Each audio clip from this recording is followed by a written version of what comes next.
Hello, everybody. Welcome back to the NBA Front Office Show, aka the No Sleep Show. Because, oh my goodness, Shams Charania hits us early this morning with all kinds of NBA news. We've got a ton of stuff to break down, probably more stuff than we can cover in one episode today.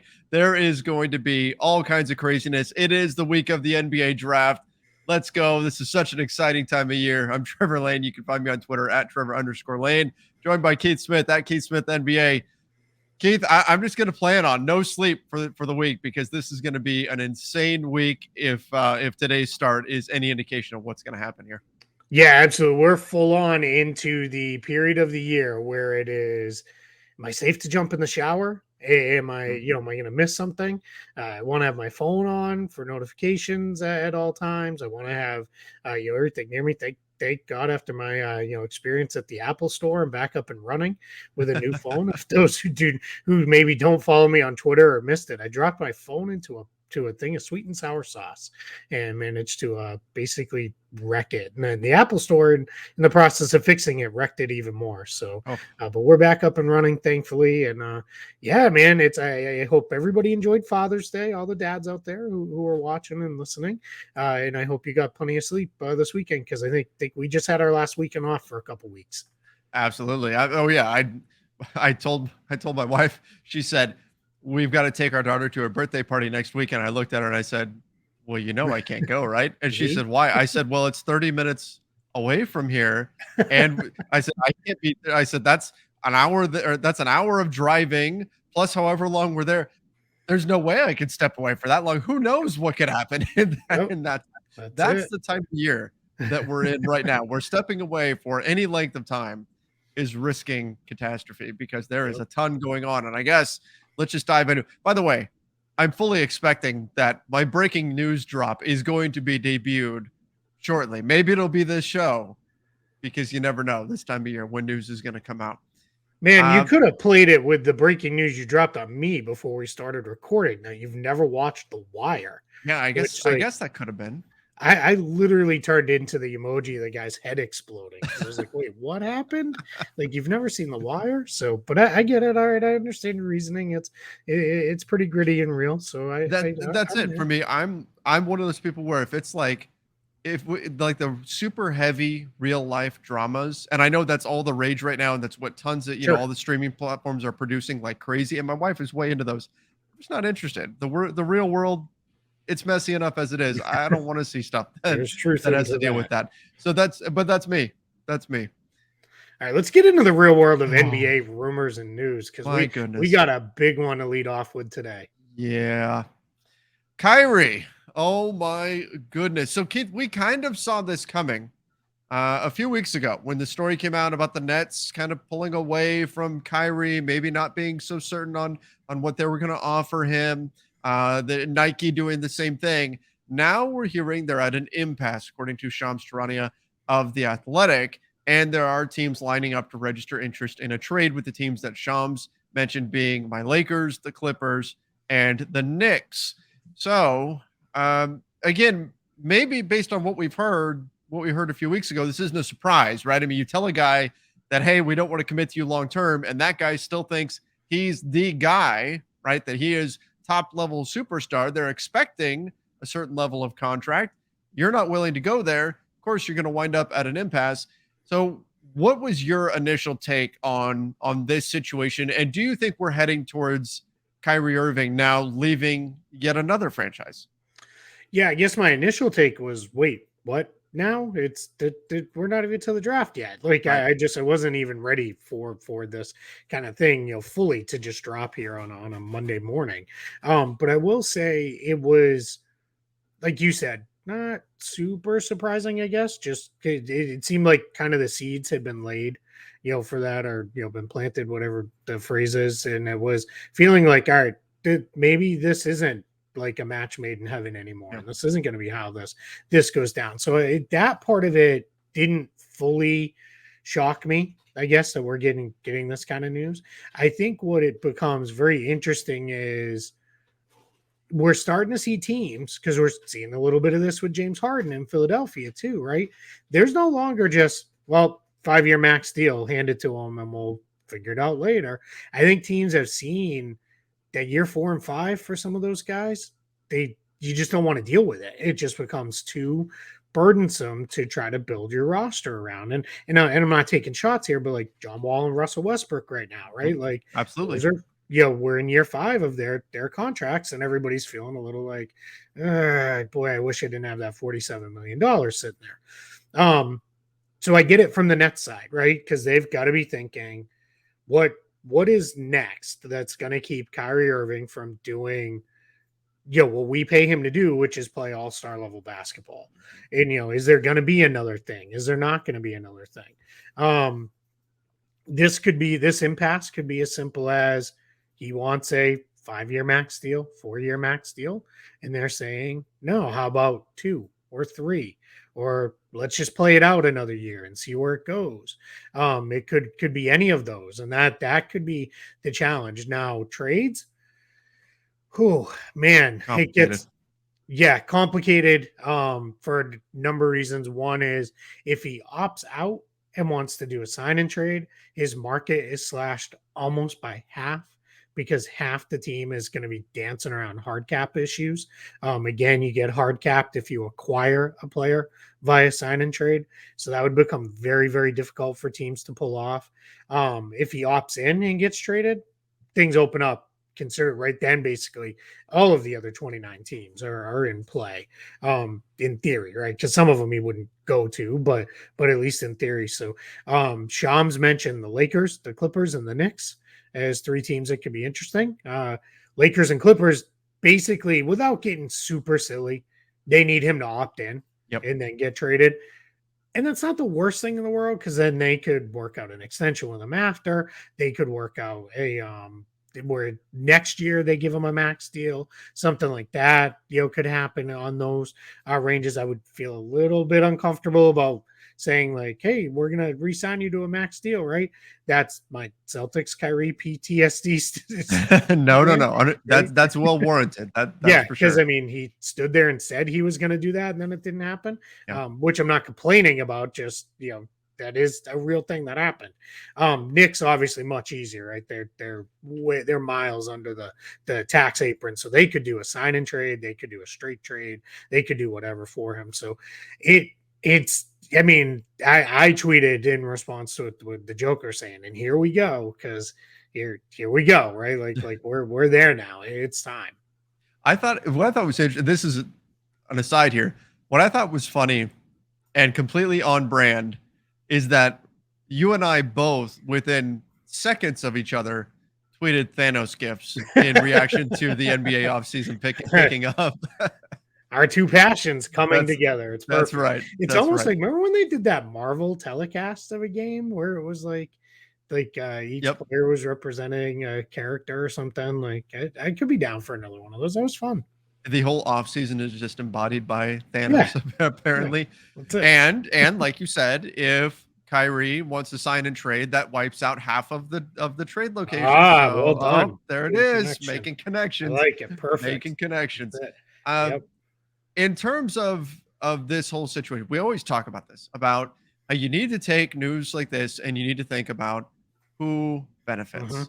So is this being put out there to any level? Do you think this is trying to put pressure on the Nets to get something done with Kyrie, putting out there that he's got wandering eyes, that he's looking at other options and things like that? Do you think this is a leverage ploy in the negotiation process between the Nets and Kyrie Irving? If it was a normal circumstance, I would say probably, but that would be very out of character for him in a sense. Like he doesn't really do that. And he doesn't. We got to remember too.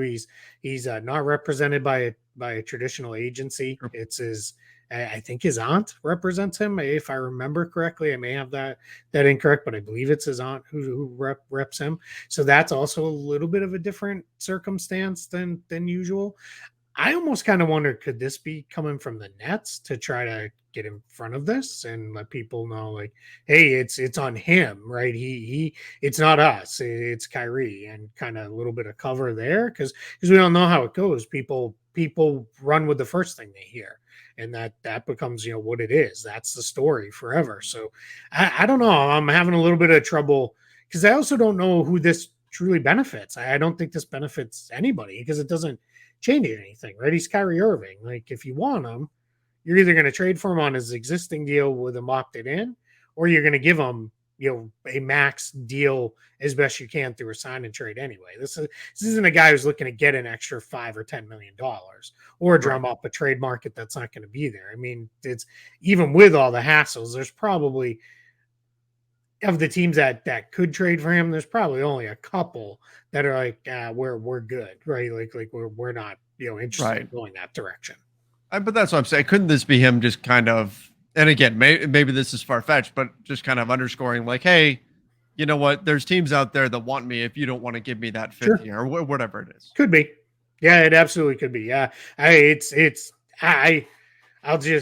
guess I'm still wrapping my head around all of it because this was not what I expected my Monday to start off with. It's funny, just a little behind the scenes peek. I literally just opened up a Word document to start writing something else when this came down, and then it's like that Word document is still sitting there with 2 sentences in it. I haven't even touched it again yet, so I'll get back to that at some point. So let me ask you for these teams that are looking to trade for Kyrie Irving, should they? I mean, because it's going to be expensive to trade for him, no question. Do you think that it's a worthwhile endeavor to go get him, or like how should fans of those teams feel right now? The Lakers, the Clippers, and the Knicks. Should this be an exciting yes, go get Kyrie thing, or I don't know. I need to be a little nervous about this type of situation. If I was the Knicks, I would do it. I struggle to get past this guy. He's so good when he plays. Even last year, like he was so very good, when he played. And you're gonna have to build an ecosystem that works around him. You're gonna have to build a defense that kind of works in spite of him because he's not a very good defender. But if I was the Knicks, 100%, like they've been wanting a star for God knows how many years now. I think they could get there by kind of offering the Nets like, hey, here's 3 guys who really round out your depth because presumably Kevin Durant's not going to go anywhere at least immediately. So let's round out the depth around KD and still stay a pretty good team. The Knicks could offer players towards doing that. So I would, if I was the Clippers, if it's like Norman Powell and Marcus Morris and I don't know, one other guy as a throw in or something to make the salaries match. Yeah. I mean, Kyrie, PG, and Kawhi. Yeah, let's go. What a trio. Even with the availability issues and everything else, I think, I would, do that. We know they've been looking for, upgrading the point guard spot for, ages, it seems like. The Lakers, I was going to flip it on you. So, obviously, the Lakers is, it becomes almost impossible, right? Unless it's Kyrie for Russ is the base framework of a deal. Let's just say that's what it was going to be. Kyrie opts in, and it's Kyrie for Russ, and probably both first round picks would be my guess, and that the Lakers can trade. Maybe they have to throw in one of the kids. I don't even know. What's your thought on that? That leaves you with Kyrie, LeBron, and AD, and so my initial thought was, and just working out the math, kind of, it would probably be like Kyrie and Patty Mills for Russ, because Russ at 47, Kyrie be at 36. So, you'd have to add in some salary there to the net side of things. My initial thought was, the Lakers would probably do it. And it piggybacks on the Kevin O'Connor thing about the Lakers being interested in Bradley Beal, which makes no sense on the surface because they don't have the assets to get Bradley Beal. Mm-hmm. But our mindset from the Lakers side of things, from Lakers Nation, has been the Lakers are going to look to take Russ and chop him up into smaller contracts in a trade if they do something. And that's why we heard the Hornets deal with Gordon Hayward and Kelly Oubre or Terry Rozier, whatever those pieces, Malcolm Brogdon, Buddy Hield, right? I'd take Russ and get a couple of guys that fit better with LeBron, and off you go. And then this Bradley Beal thing comes out, and it got me thinking, what if the Lakers are still just being the Lakers? And they're like, no, we're not going to worry about that. We still want to do this 3-star thing. And they're going big game hunting with Russ's expiring contract. And they're waiting for somebody disgruntled to pop up on the market to say, here, all the picks and expiring, and you can reset, and we'll take your disgruntled star off your hands. And again, that's a much more difficult deal to create. Sure. But that's maybe the Lakers' mindset. And if that's the case, this Kyrie thing feels like the type of thing they would do. But then I flip it and I think, why on earth would the Nets want Russell Westbrook? I mean, aside from, put KD and Russ back together, put the band back together. But you have Ben Simmons. There's not a worse fit in the NBA next to Ben Simmons than Russell Westbrook. Horrendous. So in my mind, that the Nets are not stupid. In my mind, they would have to look at it and say, well, even if Russ and KD together have some synergy, we can't do this. And so at best, we're talking about some 3-team trade where Russ goes to a third team, the third team sends stuff to the Nets, and the Nets send Kyrie to the Lakers. And then, of course, it always gets more complicated the more teams that you add to it. So that was my initial analysis. But if the Lakers are of the mindset that we're going to go big game hunting with this Russell Westbrook expiring, and we're going to be willing to trade all of our future stuff and whatever, which I don't know if is the correct path for them. Frankly, that makes me a little bit nervous. But if that is their mindset, then going after Kyrie fits in with that line of thinking. Yeah, it really does. It's funny because it's very easy here on June 20th to get very kind of tantalized about man, Kyrie, LeBron, AD. Well, that's pretty good. Put Trevor and Keith in that starting group, and there's probably still a 500 team. But then you think about we just said that a year ago. So we just did this. We just did this. And then there were injuries and a lack of depth and all these other things. It's not like whether it be Kyrie or Bradley Beal, either one's the picture of health, at points in their career. Both of them have had serious injuries. So that starts to look at I don't know. I mean, you better have a better plan than to fill out roster spots 12 through 15 than what it was last year. So that starts to become very, very tricky and interesting thing. I do though.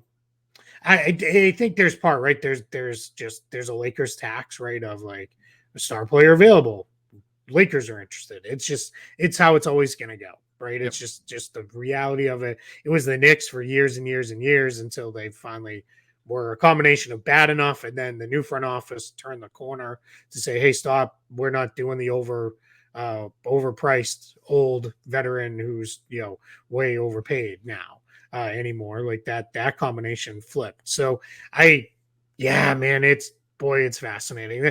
This is one where I almost wish we could fast forward a week or two, see where it is. So then I can start putting together the pieces of all right, how did they make this work? Because is just the way I work.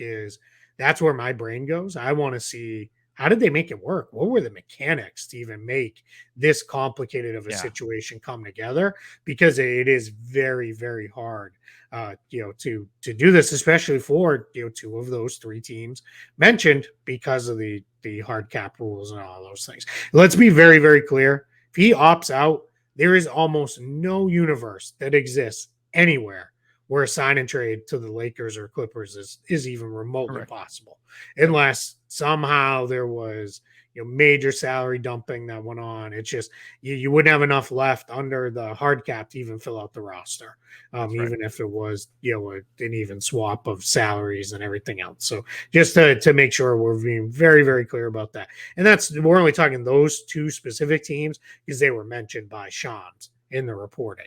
There are other ones that we could put out there as well that are in the same boat. The Warriors, for example, they could never do it either. Not that they would, but they're another one. Just an example of a team that can't hard cap themselves. Exactly. So just that's going to be something we're probably going to hammer a lot here in the next 10 days as free agency comes upon us. Is just you got to watch this stuff with the sign and trades of where the team's at with the hard cap. Right. Well, we've got roughly a million other things to get into. Yeah. So let's move on to our next topic. This was from the weekend, but still something we need to address. Kenny Atkinson turns down the Hornets after. I mean, we had just penciled him in it was good, and then shocker. Kenny Atkinson has decided, and maybe it was just winning a championship with the Warriors. Maybe there was something else going on, but Kenny Atkinson turns down the Hornets, decides that he does not want to coach that team. I mean, this caught the Hornets. I was seeing out there that some members of the Hornets staff found out about it just like we did Yeah, on over Twitter. Twitter. Yeah. I don't know what to make of this. I mean, there's only so many head coaching jobs in the NBA, so I'm surprised that this happened with Atkinson. But I mean, sometimes coaches do have a change of heart. Sometimes we see it with players too, but it's rare, and that's what made this so surprising. So Kenny Atkinson stays with Golden State. The Hornets back to the drawing board. I mean, like if you're Mike D'Antoni, who was pretty much the runner-up, I mean, does he just get offered the job by default? And then if you're Mike D'Antoni, how do you feel about that? Like, it's a weird spot to be in now. Yeah, no, it very, very much is. This is very rare that anything like this even happens because you don't usually see it get this point of being done. I immediately started to speculate, like, is it being set up for him to be the heir apparent to Steve Kerr in Golden State? Mike Brown maybe was in that chair, but he's obviously moving on to coach the Kings. So, is that where this is going? Is it going to be Kenny Atkinson eventually takes over? And I know a lot of people are like, he's like, they're the same age, and Steve Kerr's not that old. But Steve Kerr had the back issues. He's also been doing this for a long time. Yeah, back issues that could have ended not just his coaching, but like his productive life. It was bad for him. So you've got all that stuff to factor into it too. So I just don't know if Steve Kerr is going to be the 20-year head coach guy. Like, I just don't know that he wants to do that because he's done other things. He could go back to running a team. He could go back to doing media again, like he did when he did that. Or he could just retire and just be just hang out and look at his rings and have fun and do all the other stuff. So I do wonder, but yeah, I mean, now if you're the Hornets, a few days ahead of the draft, not that the coach has a huge influence in the draft process, but not ideal though. Exactly, the draft and then free agency a week after that. Like, we're all here. Like, you don't want to be this close to the offseason full in gear and not have a coach. So, but the Hornets are back to work. And again, like we kind of said, right, they were competing with the Lakers for a little bit there as they were kind of looking at a lot of the same candidates. Now it's the Hornets and the Jazz that are looking at people, and they're both moving along with their process. So there's going to be a lot of crossover and everything else in that. So now we'll see what the Hornets do, who they ultimately land at. Terry Stott's a name that's also out there that they could turn to. Mike D'Antoni, of course. Be interesting to see how they manage this situation. I would think, and this is no inside info or anything, this is just my guess.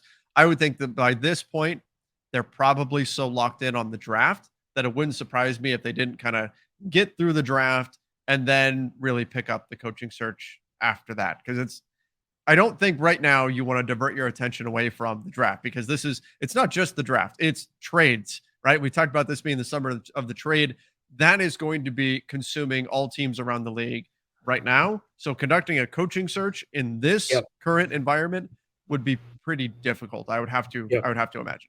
Yeah, if it's not, if you want to ideally get this done in the next couple of days. If you're not done in the next couple of days, then you definitely want to get it done within that week-long window in between the draft and the start of free agency. Otherwise, it starts to become, now you're building a team without, knowing who's going to coach them. And that it's, again, you should build the best team. You can build the best team, but it is going to get messy if that's the direction it goes. Yeah. Oh yeah. And I'm saying if you can get it, if you've got it nailed down right now, cool, get it done right now.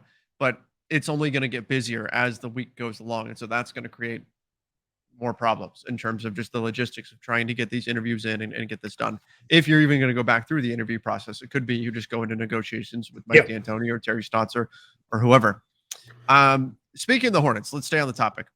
The Hornets are reluctant, according to Shams Charania, to match a max offer for Miles Bridges.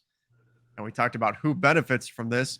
Could this be Miles Bridges, that side, putting out there that, hey, if we get a max, the Hornets might not match it? Because if you're a restricted free agent, most of the time teams just go, well, we like you, but we're not going to give you an offer because that just ties up our money. And we know your team's just going to match. So we like you, but we're not doing this. If the word starts getting out there that, hey, look, teams, if you want to offer a max, then the Hornets might not match it. That could really be a thing. Doesn't that just encourage that offer to come in? So again, reading between the lines, looking at who benefits, I think this is a good thing for Miles Bridges to have out there. Yeah, I don't think this hurts anything for Miles Bridges by any means. I don't think anybody's going to look at this reporting and say, "Well, if the Hornets don't want him, why should we?" Like, Sure. hey, Miles Bridges had a breakout season. I'm not going to pull up his stats right now, but he was very very good. And Sham's notes in the piece, the emergence of two-way wings, like how important that was in playoff runs. And there's none of That them on the maybe market. means to me a little bit of that might have come from an agent than rather than anything on the Hornets side, because this really doesn't benefit the Hornets at all No. unless the Hornets are even then you use more of the Hornets will match anything to scare teams off of even offering a max offer sheet. So I think your assumption is probably right where this one's coming from, but we'll see. Does it drum up interest? Because the teams then you're talking about Indiana, Detroit, maybe San Antonio, maybe Orlando, probably not Orlando. That doesn't really fit with where they're looking to go. I'm at the moment, but Indiana, Detroit, maybe. They're the only ones who can really do the offer sheet because anybody else, it's got to be a sign and trade. For Bridges, which is not saying that's off the table by any means, but just then that doesn't match with the messaging here. So yeah, it's it's interesting. Just if you're the Hornets, don't get stupid here. Like this guy's one of your best players, and he's a perfect fit with LaMelo Ball. Like I get it. Like a max is probably more than what he's worth, but you're not going to really be able to replace him. So just be reasonable. Let's see. This is not. I just saw something here, and I was hoping I was going to get to use my breaking news drop, but it's not that breaking. This is from the Pat McAfee show. Shams Charania was on the show. And he says, sources tell me that of Kyrie Irving that he wants to stay with Kevin Durant and the Nets, but the talks with Nets officials have led to a serious opening for him to hit the open market. Well, yeah, I mean that matches what he wrote on the Athletic today. So. Right, and again, but it underscores that this isn't like, I think the part that he wants to stay with the Nets, like this isn't the ideal outcome for him. It's not like the bridge is completely burned and he's just saying, I'm gone. That's it. I'm done. I'm out. It sounds like this is more negotiation. Like he's hoping to stay with the Nets, but if the Nets don't do X, Y, and Z, he's going to look elsewhere. Yeah. Yeah. I mean, and that makes sense, right? Like that turns into a whole thing with, Kyrie of, hey, this is part of the power he has, right? Keep your options open and see where things might go. All right. Jeff Green picks up his option for next season. Pretty much expected, right? I mean, look, wings are a value on the market, but Jeff Green's getting up there in years. So I think most people expected him to do this. Good fit with Denver. I didn't realize until I was doing off-season work, he shot a career high from the field this year, well up over 50%, from the floor this year for Jeff Green. Great fit with Jokic because he's just such a smart player, right? Like he's one of those guys who he understands kind of, all right, Jokic is here. I got to move into his, semi into his eye line because we know Jokic doesn't even need to really. He's got like him and Luka and LeBron. Like they don't even really need to see it. They're just gonna kind of know you're there, and off comes the pass. But yeah, he great fit there. 4.5 million too. Really affordable. Denver needs that type of contract and depth. He had passed JaMychal Green. JaMychal Green's option is due today. As we're recording this on Monday, June 20th, he does have to pick that up for that trade to go through with Oklahoma City. Otherwise, it would turn into a whole mess because you can't trade a pending free agent. So that'll get picked up. That trade will get executed, but maybe not until after the draft. We'll see. I'm getting the feeling that trade may hold so that they can add further protections into a deeper year because of what Denver can do as far as trading a pick because they owe a couple picks already. So that way they could add protections into 2029 if they waited until after the draft was over. So that's what I think might be happening with that one. Gotcha. Interesting. Okay. Obviously, the headline is misleading because Otherwise, we would have been leading Right. with this. It would have been Bradley Kyrie, Beal has Bradley Beal. We would have been going back and forth, back and forth, back and forth. Yeah. Bradley Beal has made his decision, but no one knows what it is because he's not telling anybody. Yes. So this was very funny. Josh Robbins had this over at the Athletic. Bradley Beal was at I believe it was a court unveiling, where he was opened up a court in the DC area. He does a lot in the community down there, and he did say, yeah, I've made my decision. I know what I'm going to do, but I'm still finishing this current contract. It wouldn't be appropriate for me to share at this time. It's kind of fairish. Also, too, if it was like I'm going to go join Team X and leave, well, then the tampering police are all over it, right? Because that would be that would be very illegal and not okay. So we'll see, what this means. I've seen people, go as far as like, this means he's gone, he's definitely leaving, he's not staying. And I've seen people be like, oh, okay, so he's opting in, or not opting in, but he's resigning because that's the only thing he could have. Really worked out so far. So we'll know in about 10 days ish, in about 5 hours, probably. It's my guess. He's going to be one of the early ones. Yeah, that's it. That's what I'm saying. It's going to be one of those, like, well, if they want to draw the ire of the NBA, it'll be like 2 hours before the window actually opens. But it'll probably be right then. Yeah, like a 6:01 Eastern, right. Like yeah. It'll be like what I know as, because of trauma, as Mozgov time. Exactly, like it was 4 minutes after, in case you're wondering, the official buzzer when the Lakers. And that was back in the midnight days too. That was the midnight days. That was, so not only is it like, but it's getting later in the evening. You're kind of tired, a little cranky, and then that happens. Yep. And you see some back then too. It was always funny because you would see some of them, and you would get a little like, wait, did I really like what? And like you're like rubbing your eyes, rubbing the sleep out of your eyes, and rereading the tweet or whatever it is. And yeah, oh man, I kind of miss it, to be honest. Like you do kind of miss like that. It was so late at night. It was an event, kind of like lining up for Black Friday sales. Yeah, that similar idea of like, hey, you know what? We're in this. Really we're gonna do this together. Like, I know we're going to be going on no sleep and everything, but energy drinks and we're going to find a way to power through this. It was like something that you prepared for. Whereas now it's like, I mean, you're prepared, but it's not quite the test of endurance that it was. Here on the East Coast, it's like shovel down dinner so I can get in front of the computer for the rest. Exactly. Of the day. Yeah. And we'll be here with you guys, just in case anyone was wondering. We'll be here probably a little bit later in the evening. We'll do our big live wrap-up shows is our plan, like we did last year. We had a lot of fun with those.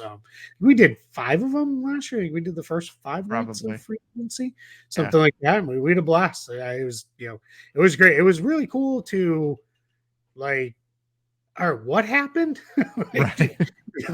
Go through all of it, and it was so funny how many people were like, "Wait, I totally missed player X signed with Team Y. When did that happen?" So yeah, we had a lot of fun with those. I'm looking forward to doing that again. The 5 days of free agency. It's like the 12 days of Christmas, but better. Right? yeah, I agree. Especially nowadays, that holiday's lost a lot for me. I don't get super fun stuff anymore. Yeah, that's still fun. It's fun. It's fun for the kid, like been watching.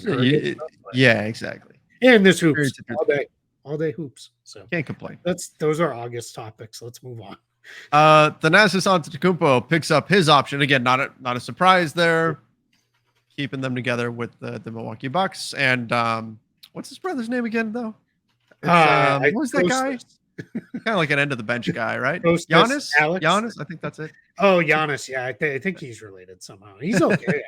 He's just all right. Yeah. No, this is very expected. Sure, people made the joke like Giannis got his brother paid. Yep. Like that's fine. Like it's, we see it all the time. Guys get their friends signed too. An end of the bench contract. Might as well get your brother paid, right? There's no problem with this for me. Plus they love him for everything he does on their bench too. He's like one of those bench 5 guys. All right. Shake Milton has his option picked up as well. No brainer. Yeah, again, not really a surprise. And this is the time for kind of the no brainer ones, right? like where it's just clear. Okay, let's just get this done, get the paperwork done, get through. It's just a formality if anything else, because you knew it was going to happen. Yeah, and if anybody's wondering, all options have to be picked up by June 29th, the day before free agency opens. So some of them do have pre-specified earlier dates, like I talked about JaMychal Green being today.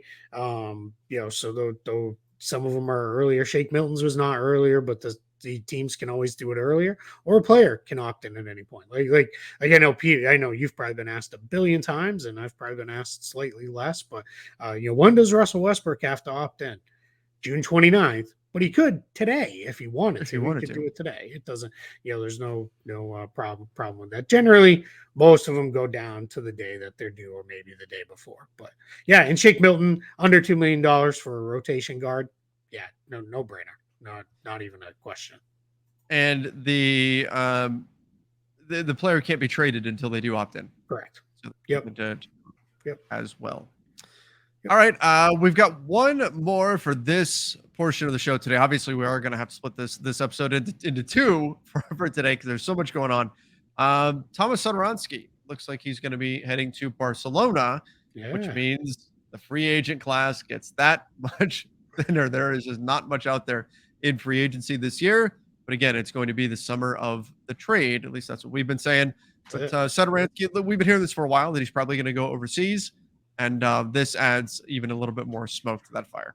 Yeah, a tough couple years after signing with the Bulls. Wasn't very good with them. Wasn't great with the Pelicans after getting traded there. Then he was traded to San Antonio, bought him out. And then he re-signed with the Wizards and actually finished the season pretty strong. And given that Washington needs a point guard, there was a thought of, all right, maybe he sticks around there. But yeah, it's going back, Barcelona's where he played before. He came over to the NBA several years ago, so he's headed back there. It sounds like the rumor out of Europe is he's going to play with his countryman Jan Vesely for a little throwback name there. Yeah, the two of them are going to link up. From the past there. Yeah, both from the Czech Republic. So sounds like they're going to link up and play together there. What's he, Barcelona? And what's that movie? Wedding Crashers with Vince Vaughn. When he's like, Barcelona. That was a good movie.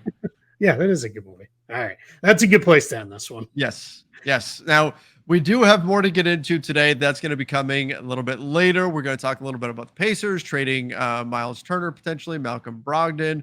We're going to also talk about the Pistons, potentially as a landing spot for DeAndre Ayton, Colin Sexton, an update on his situation, all kinds of stuff to get into. The Hawks looking to trade everybody, essentially. We're gonna get into all of that. So that is coming up later on today. So make sure you do check that one out. Make sure you're subscribed to the NBA Front Office YouTube channel. Turn on those notifications as well. If you're listening over on Apple Podcast, make sure you do give us that 5-star rating and review. We do appreciate it. Till then, everybody, see ya and stay safe.